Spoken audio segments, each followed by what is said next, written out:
노후는 갑자기 무너지지 않습니다. 조용히 무너집니다. 큰 병이 먼저 오는 게 아닙니다. 큰 사고가 먼저 오는 것도 아닙니다. 먼저 오는 건 이상한 피곤함입니다. 예전보다 덜 하는데 더 힘듭니다. 약속 하나 다녀오면 이틀을 알아 눕고요. 손주 보고 오면 허리가 며칠을 갑니다. 그런데도 우리는 말합니다. 나는 아직 괜찮아. 아닙니다. 괜찮은 게 아니라 이미 무리하고 있는 겁니다. 몸은 65세인데 마음은 아직도 45세로 살고 있습니다. 그 격차가 노후를 갉아먹습니다. 요즘 이런 생각 들지 않으셨나요? 왜 이렇게 사는 게 힘들지? 왜 쉬어도 쉰 것 같지 않지? 왜 마음이 자꾸 불안하지? 은퇴도 했고 자식도 다 컸고 큰 빚도 없는 것 같은데 왜 더 편해지지 않는 걸까요? 사실 이유는 단순합니다. 우리는 줄이지 않았기 때문입니다. 여전히 예전처럼 사람을 만나고 여전히 예전처럼 걱정하고 여전히 예전처럼 책임지려 하고 여전히 예전처럼 버티고 있습니다. 몸은 이미 속도를 줄였는데 마음은 아직도 달리고 있습니다. 그래서 피곤한 겁니다. 65세가 넘으면 인생은 두 갈래로 갈립니다. 줄인 사람과 줄이지 않은 사람. 줄인 사람은 점점 가벼워지고 줄이지 않은 사람은 점점 무거워집니다. 그 차이는 돈이 아닙니다. 건강도 아닙니다. 자식이 잘 됐는지도 아닙니다. 무엇을 내려놓았느냐의 차이입니다. 오늘 그 5가지를 정확히 말씀드리겠습니다. 끝까지 들으시면 왜 지금까지 피곤했는지 정확히 이해하게 되실 겁니다. 그리고 오늘부터 바로 바꿀 수 있습니다. 60대 중반이 되면 우리의 인생은 두 갈래 길로 나뉩니다. 편안한 노후를 사는 분들과 죽는 날까지 피곤한 노후를 사는 분들. 둘의 차이는 돈이 아닙니다. 건강도 아닙니다. 자식이 잘 됐는지도 아닙니다. 그 차이는 이것들을 줄였느냐의 차이에서 확연히 갈리게 됩니다.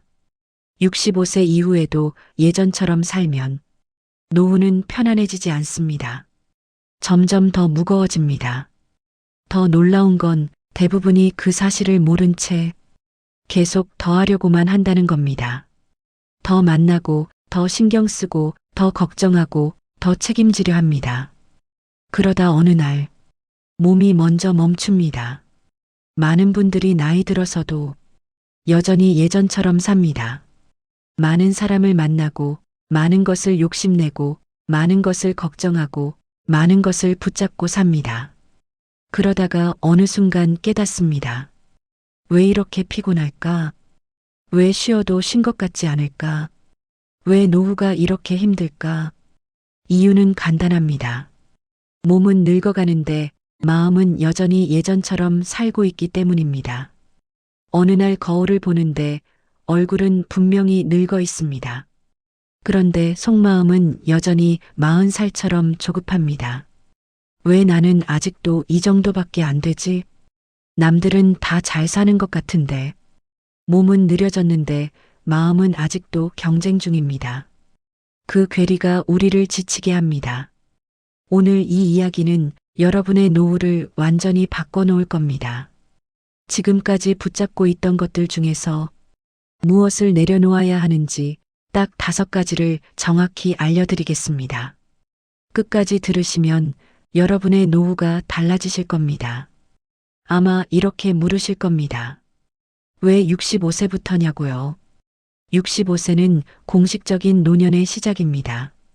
하지만 그보다 중요한 건 이 나이가 되면 몸과 마음이 확연히 달라진다는 겁니다. 60대 초반까지는 그래도 괜찮습니다. 조금 무리해도 회복이 되고 관계도 유지할 체력이 있으며 아직은 할만하다는 자신감이 남아 있습니다. 하지만 65세를 넘어서면 모든 게 달라집니다. 체력이 떨어지는 속도가 빨라지고 기억력도 예전 같지 않으며 감정의 회복력도 약해집니다. 예전엔 하룻밤 자고 일어나면 풀렸던 스트레스가 이젠 며칠을 가고 예전엔 대수롭지 않게 넘겼던 관계의 상처가 이젠 깊게 박힙니다. 그런데 우리는 여전히 예전처럼 삽니다. 여전히 많은 사람을 만나고 여전히 자식 걱정을 하고 여전히 비교하고 불안해하며 여전히 뭔가 더 해야 한다는 강박에 시달립니다. 그 결과는 무엇일까요? 피곤함입니다. 끝없는 피곤함. 몸도 피곤하고 마음도 피곤하고 관계도 피곤하고 삶 자체가 피곤해집니다. 주말에 약속 하나 다녀오면 이틀을 알아눕습니다. 손주 보고 오면 허리는 끊어질 듯 아픈데 티는 못 냅니다. 전화 한 통 끊고 나면 한숨부터 나옵니다. 그게 노화입니다. 그런데 우리는 인정하지 않습니다. 그렇게 노후는 쉼이 아니라 버팀이 되어버립니다. 이제 우리는 줄여야 합니다. 더하는 게 아니라 줄이는 겁니다. 덜어내는 겁니다. 비워내는 겁니다. 그래야 오래오래 행복할 수 있습니다. 첫 번째, 나이 들수록 우리는 관계를 줄여야 합니다. 나이가 들수록 사람을 만나는 게 힘들어집니다. 예전엔 모임이 즐거웠습니다. 친구들을 만나고 동창회에 나가고 이웃과 수다를 떠는 게 활력이 되었습니다. 하지만 65세가 넘어가면 그 활력보다 피로가 더 커집니다. 약속 하나를 위해 옷을 차려입고 머리를 빗고 외출 준비를 하는 것만으로도 힘에 부칩니다. 만나서는 건강 이야기, 자식 이야기, 옛날 이야기를 반복하다가 돌아옵니다. 그리고 집에 돌아와서는 며칠을 피곤해합니다. 더 힘든 건 관계 속에서 느껴지는 미묘한 감정들입니다. 70대 초반의 한 분은 이렇게 말씀하셨습니다. 경로당에 나가면 누구는 자식이 의사래, 누구는 손주가 명문대 갔대, 누구는 아들이 큰 집 사줬대. 그 이야기 듣고 있으면 괜히 내 인생이 초라해 보여요. 집에 와서 며칠을 우울해요. 어느 날 그분은 경로당에 나가지 않았습니다. 전화가 왔습니다. 왜 안 나와? 그분은 잠시 망설이다가 말했습니다. 나 요즘 좀 쉬려고. 전화를 끊고 나서 눈물이 났답니다.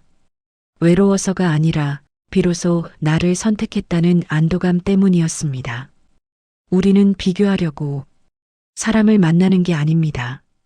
하지만 사람이 많아지면 비교는 저절로 생깁니다. 그리고 그 비교는 우리를 불행하게 만듭니다. 그래서 줄여야 합니다. 솔직히 말해보겠습니다. 모임에 나가서 기운 얻는 날보다 기운 빠지는 날이 더 많지 않으셨나요? 웃고 왔는데 집에 오면 마음이 허전하지는 않으셨나요? 그게 신호입니다. 모든 관계를 끊으라는 게 아닙니다. 다만 진짜 중요한 관계만 남기고 나머지는 조용히 거리를 두는 겁니다. 한 할머니는 이렇게 말씀하셨습니다. 예전엔 10명을 만났는데 이젠 3명만 만나요. 그런데 이상하게도 외롭지 않아요. 오히려 마음이 편해요. 그 3명과는 진짜 대화를 하거든요. 서로 자랑하지도 않고 비교하지도 않고 그냥 편하게 차 마시면서 이런저런 이야기 나눠요. 그게 진짜 행복이더라고요. 관계의 질은 숫자가 아니라 깊이에서 나옵니다. 65세가 넘으면 이제는 깊이 있는 관계만으로도 충분합니다. 아니, 그것만이 우리를 지탱해 줍니다. 형식적인 모임, 의무적인 만남, 에너지를 빼앗기는 관계들은 이제 내려놓으셔도 됩니다. 그게 무례한 게 아닙니다. 그게 나를 지키는 겁니다. 10명과의 피곤한 관계보다 3명과의 편안한 관계가 훨씬 행복합니다. 두 번째, 욕심을 줄여야 합니다. 나이가 들어도 욕심은 사라지지 않습니다. 더 나은 집에서 살고 싶고, 자식에게 더 많이 남겨주고 싶고, 남들보다 뒤처지지 않고 싶은 마음은 여전합니다. 하지만 65세가 넘으면 욕심은 행복이 아니라 불안을 만듭니다. 몸은 예전만 못한데 욕심은 그대로이니 자꾸 부족함이 느껴집니다. 가진 것도 많고 누릴 것도 있는데 마음은 항상 허전합니다. 이것만 더 있으면 하는 생각이 끝나지 않습니다. 80대 초반의 한 할머니 이야기입니다. 평생을 아끼고 모으셨습니다.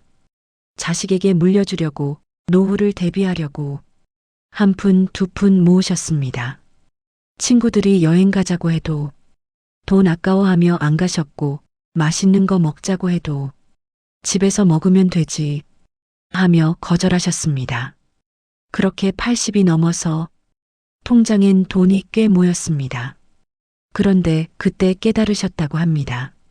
이제 와서 돈이 있어봤자 뭐해요. 다리도 아파서 여행도 못 가고 이도 없어서 맛있는 것도 못 먹어요. 친구들은 이미 다 떠났거나 아프고 돈은 있는데 쓸 데가 없어요. 그때 그냥 친구들이랑 여행 다니고 맛있는 거 먹고 즐겁게 살 걸. 지금 후회해도 늦었어요. 통장은 불어났는데 추억은 비어 있었습니다. 사진첩을 펼쳐도 여행 사진은 몇 장 없고 환하게 웃는 얼굴도 많지 않았습니다. 돈은 남았지만 시간은 남지 않았습니다. 채우려고 할수록 인생은 비어갑니다. 우리는 평생 나중에를 위해 살았습니다. 그런데 그 나중에가 왔는데도 또 나중을 준비합니다. 그러다 인생이 끝납니다. 지금 누릴 수 있는 것을 누리지 않고 미래를 위해 모으기만 하면 정작 그 미래가 왔을 때는 누릴 힘이 없습니다. 욕심을 줄인다는 건 포기하는 게 아닙니다. 지금 가진 것으로 만족하는 법을 배우는 겁니다. 더 많이 갖는 것보다 지금 있는 것을 온전히 누리는 겁니다. 집이 조금 작아도 괜찮습니다. 옷이 많지 않아도 괜찮습니다. 남들이 뭘 가졌든 그건 남의 인생이고 나는 나의 인생을 살면 됩니다. 한 할아버지는 이렇게 말씀하셨습니다. 나는 가진 게 별로 없어요. 작은 아파트 하나, 얼마 안 되는 연금. 그런데 불행하지 않아요. 아침에 일어나서 커피 한 잔 마시고 공원 산책하고 도서관에서 책 읽고 저녁에 아내랑 드라마 보고 이게 내 행복이에요. 더 바랄 게 뭐가 있겠어요. 욕심을 줄이면 비교가 줄어듭니다. 비교가 줄어들면 불안이 줄어듭니다. 불안이 줄어들면 마음이 편안해집니다. 그 편안함 속에서 우리는 비로소 행복을 느낄 수 있습니다. 세 번째, 우리는 자식 걱정을 줄여야 합니다. 이건 가장 어려운 일입니다. 부모는 죽는 날까지 자식 걱정을 합니다. 자식이 30이 넘어도 40이 넘어도 50이 되어도 걱정은 끝나지 않습니다. 결혼은 했나, 직장은 괜찮나, 아이는 잘 크나, 돈은 모으고 있나, 끝없이 걱정하고 끝없이 신경 씁니다. 그런데 그 걱정이 정작 자식에게는 부담이 됩니다. 자식들도 자기 인생을 살고 있습니다. 힘들고 바쁘고 나름대로 최선을 다하고 있습니다. 그런데 부모가 계속 걱정하고 간섭하면 그게 사랑인지 압박인지 헷갈리게 됩니다. 70대 후반의 한 어머니 이야기입니다. 아들이 40대인데도 여전히 걱정이 끝나지 않으셨습니다. 회사는 괜찮은지, 아이 교육은 잘하고 있는지, 돈은 모으고 있는지 전화할 때마다 물어보셨습니다. 그러다 어느 날 아들이 이렇게 말했답니다. 엄마, 저 이제 40이에요. 제 인생은 제가 알아서 살게요. 엄마도 엄마 인생 좀 사세요. 엄마는 제 인생 걱정하느라 정작 엄마 인생은 안 사시잖아요. 그 말이 비수처럼 꽂혔답니다. 하지만 그 비수는 상처가 아니라 깨달음이었습니다. 평생 사랑이라고 믿었던 것이 어쩌면 집착이었을지도 모른다는 생각이 그제야 들었다고 합니다. 그 말을 듣고 처음엔 서운하셨답니다. 내가 걱정해서 그런 건데 이렇게 말하다니. 하지만 곰곰이 생각해 보니 아들 말이 맞더랍니다. 정작 본인은 친구도 안 만나고 취미도 없고 오로지 자식 걱정만 하며 살아왔더랍니다. 그 뒤로 생각을 바꾸셨답니다. 자식에게 이렇게 말씀하셨습니다. 알았어. 엄마는 엄마 인생 살게. 너희는 너희 인생 살아라. 그러고 나서 친구들도 만나고 등산도 다니고 봉사활동도 시작하셨답니다. 그런데 신기하게도 자식과의 관계가 오히려 더 좋아졌답니다. 예전엔 전화하면 잔소리만 하니까 애들이 전화 받기 싫어했어요. 근데 이젠 제가 뭐하고 지내는지 궁금해하고 먼저 전화도 하고 주말에 집에도 자주 와요. 놓아주니까 오히려 가까워지더라고요. 65세가 넘으면 이제는 자식을 놓아줘야 합니다. 완전히 버리라는 게 아닙니다. 다만 내가 책임져야 한다는 생각에서 벗어나는 겁니다. 자식은 이미 어른입니다. 솔직히 말하면 자식 걱정은 자식을 위한 게 아니라 내 불안을 달래기 위한 경우도 많습니다. 내가 놓지 못해서 붙잡고 있는 겁니다. 자기 인생을 스스로 살아갈 능력이 있습니다. 부모가 할 수 있는 건 옆에서 응원하고 필요할 때 손을 내밀어 주는 것뿐입니다. 자식 걱정을 줄이면 내 시간이 생깁니다. 내 마음이 가벼워집니다. 그리고 오히려 자식과의 관계도 더 좋아집니다. 부담 없는 관계가 진짜 가까운 관계입니다. 여기까지 3가지를 말씀드렸습니다. 관계를 줄이고 욕심을 줄이고 자식 걱정을 줄이는 것. 여기까지 듣고 계신 여러분은 이미 변화를 준비하고 있는 겁니다. 여기까지 마음에 공감이 가신다면 구독과 좋아요로 인생 뷰티풀과 함께 해주세요. 이제 남은 2가지가 더 중요합니다. 4번째, 우리는 과거에 대한 집착을 줄여야 합니다. 나이가 들면 자꾸 과거를 떠올립니다. 그때는 좋았는데, 그때는 이랬는데, 그때는 저랬는데. 과거는 항상 아름답게 느껴집니다. 젊었을 때, 건강했을 때, 뭐든 할 수 있었을 때. 그 시절이 그립고 지금은 초라하게 느껴집니다. 하지만 과거에 머물면 현재를 잃어버립니다. 과거는 돌아오지 않습니다. 돌아오지 않는 걸 알면서도 우리는 계속 거기로 갑니다. 마음속에서만 수십 번을 다시 살고 수십 번을 다시 싸우고 수십 번을 다시 후회합니다. 그러는 동안 오늘 하루가 또 지나갑니다. 아무리 그리워해도 아무리 후회해도 과거는 과거일 뿐입니다. 그 시간에 매달리면 지금 이 순간을 놓치게 됩니다. 더 큰 문제는 후회와 원망입니다. 70대 중반의 한 할아버지는 평생 후회 속에 사셨습니다. 젊었을 때 사업을 했어야 했는데, 그때 집을 샀어야 했는데, 그때 공부를 더 했어야 했는데, 그리고 원망도 많으셨습니다. 그때 그 사람만 안 만났어도, 그때 그 일만 안 당했어도 내 인생이 이렇게 되지는 않았을 텐데, 그렇게 평생을 후회하고 원망하며 사셨습니다. 그러다 80이 넘어서 병원에 입원하셨을 때 옆 병상에 계신 분과 이야기를 나누셨답니다. 그분도 비슷한 나이셨는데 얼굴이 밝고 평온해 보이셨답니다. 그래서 물으셨답니다. 어르신은 후회하는 거 없으세요? 돌아가고 싶은 순간 없으세요? 그분이 이렇게 답하셨답니다. 있죠. 누구나 있어요. 하지만 그걸 붙잡고 있으면 지금이 없어져요. 나는 과거를 용서했어요. 나를 힘들게 했던 사람도, 나한테 실망을 줬던 일도, 내가 저질렀던 실수도 다 용서했어요. 그러고 나니 마음이 가벼워지더라고요. 그 말을 듣고 할아버지는 깨달으셨답니다. 나는 후회하느라 인생을 다 보냈구나. 지금 이 순간도 흘러가고 있는데 나는 계속 과거만 붙잡고 있었구나. 과거를 줄인다는 건 잊으라는 게 아닙니다. 다만 과거를 추억으로 간직하되 거기에 발목 잡히지 말라는 겁니다. 과거는 교훈이지 감옥이 아닙니다. 과거를 붙잡는 사람은 이미 끝난 날을 오늘로 끌고 옵니다. 어제의 상처를 오늘의 식탁 위에 올려놓고 오늘의 햇빛을 보지 못합니다. 그리고 용서하는 겁니다. 나를 힘들게 했던 사람, 나에게 상처를 줬던 일, 내가 저질렀던 실수. 이제는 다 용서하고 내려놓으셔도 됩니다. 용서한다고 해서 그 일이 괜찮았다는 건 아닙니다. 다만 더 이상 그 일에 내 마음을 빼앗기지 않겠다는 겁니다. 용서한다는 건 어려운 일입니다. 그 사람이 나한테 그렇게 했는데 어떻게 용서해?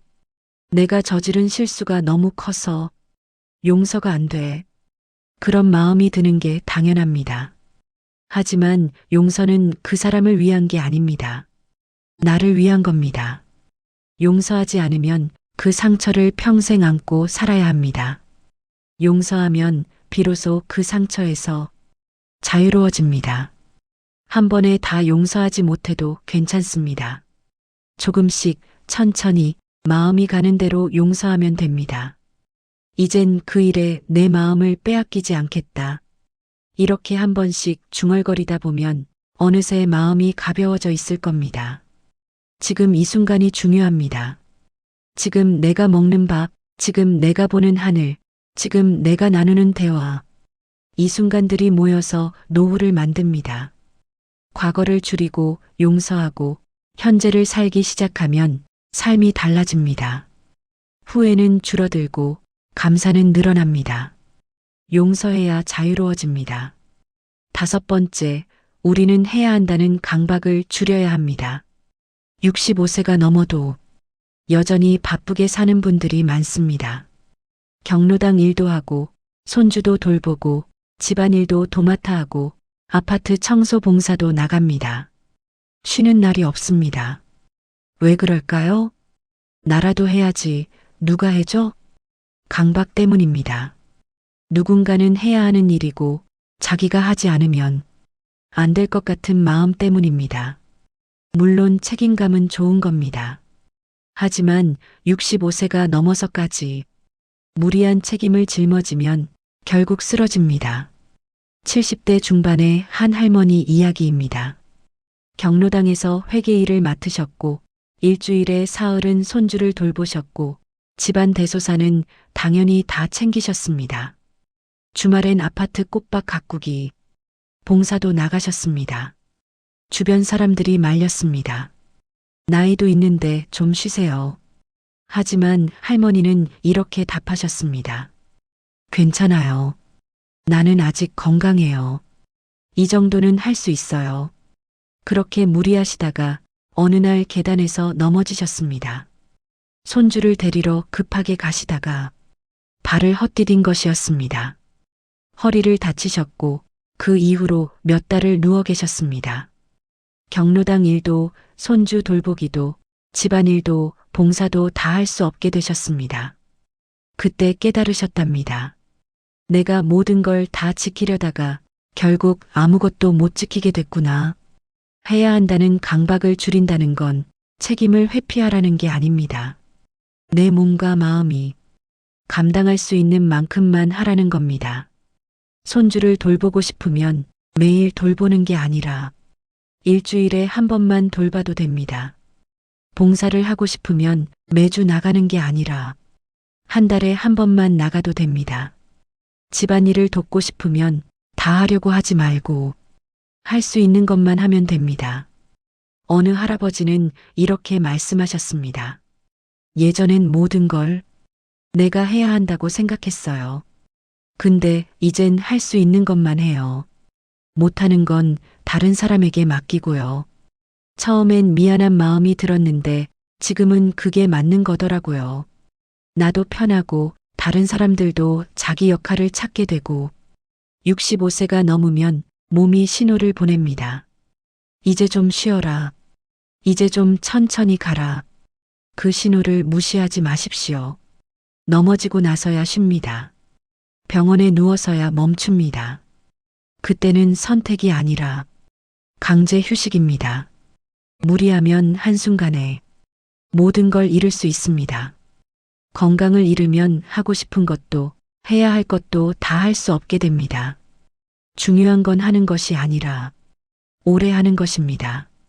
노후는 단거리 경주가 아닙니다. 마라톤입니다. 초반에 달리다 쓰러지면 남은 길은 누워서 바라보게 됩니다.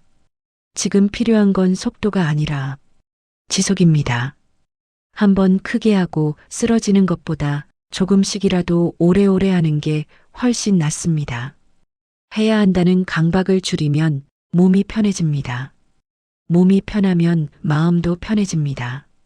그리고 그 편안함 속에서 우리는 더 오래 건강하게 살 수 있습니다.